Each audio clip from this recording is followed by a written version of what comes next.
Being the vet on the team, leading the boys. It's crazy.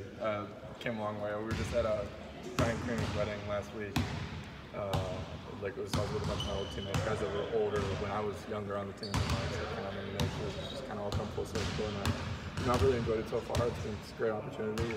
Kind of work your way into it, and and that's something to say. So. Is there anything mentally that you've had to change or anything? Or you kind of still going about your business, same old? Yeah, I mean, I talk a little bit more. I'm not gonna be the guy that's breaking down every huddle. It's not really who I am. But I talk a lot in the scrimmages. Some guys do something good or bad or whatever. Speak on it. Don't let that stuff just continue to happen. You got to set a standard, and that's what I'm trying to do. You feel more pressured to play at a real high level, or is pressure the right word? No, I mean, I would always, whether or not I was older or younger, I always would feel pressure on myself to play at a high level. It's not just for my role on the team. It doesn't change my expectation for myself. I'm very hard on myself, and I expect myself to have a really good game. That's kind of the standard I've set. Are you expecting more of a scoring role now that neither of the Murrays are around? Yeah, I think that's fair to say. I think it's going to be more. We won't have anybody completely dominating the ball like Keaton and Chris have, and the year before that. It's going to be a lot more kind of equal opportunity stuff. So yeah, I expect my points to go up and my shots to go up. Is there a particular part of the game you're working on this summer, or just everything? Yeah, I'd say just a little bit of everything. I'm shooting. I think is something that I really want to be I'm a good shooter, make shots, but I want to be like a knockdown killer shooter. So that's kind of something I've been working on, a lot of stuff in the mid-range, a lot of stuff from the three. Just really working on my shooting, my ball handling, and then defense obviously too. Try to get my body in a good place and the cardio, all that kind of stuff in a place to where I can be an effective contributor. How important is that mid-range? Very, because it sets up a lot of different stuff. That you never want to be too. You never want to be somebody that can just go finish with the basket. You never want to be somebody that can only shoot threes, and then the team can guard you accordingly. And so I never want to just stop at the basket.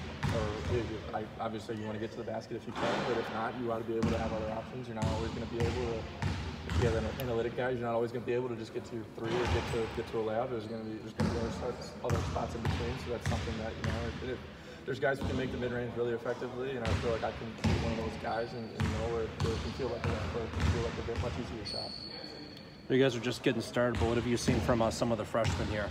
I really like our freshman class. They're very talented. They brought a lot of youthful energy in here. Last year we kind of had an old team, a lot of old guys. Like Philip was 32, kind of was old.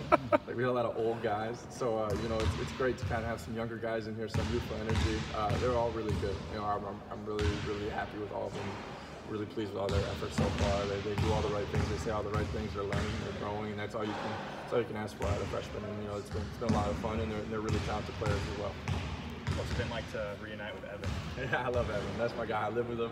We're really good friends. We talked a lot, even when he was at Belmont. We still kept in touch. Talked almost every day. It's one of my guys. So it's been great to have him back. And he's a great guy to have on your team. He's a talented player as well. But really, he's just a great guy to have around in the locker room and all that kind of stuff. So I'm happy he's here. Where did you see the biggest growth in Evan since the days of the West? He still is so athletic. He puts his armpits in the rim when he dunks. He's very athletic. And he's a very smart player too.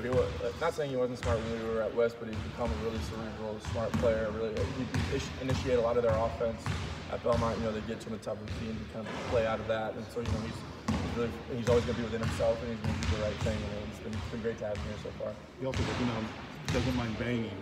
No, he's very physical. Very physical. I'm sure you guys have talked more about your time at West since he's come back here. What's it like to kind of reflect on that time as teammates compared to now? Really, to be completely honest with you, we don't talk about that much, to be honest.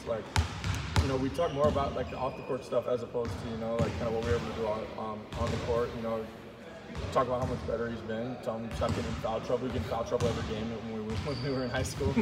Used to scream at him all the time. So would my dad. Stop fouling people. So we talk about that stuff. It's fun stuff. But it's just more so just the continuation of an already really strong relationship. Somebody that's been one of my best friends for a really long time.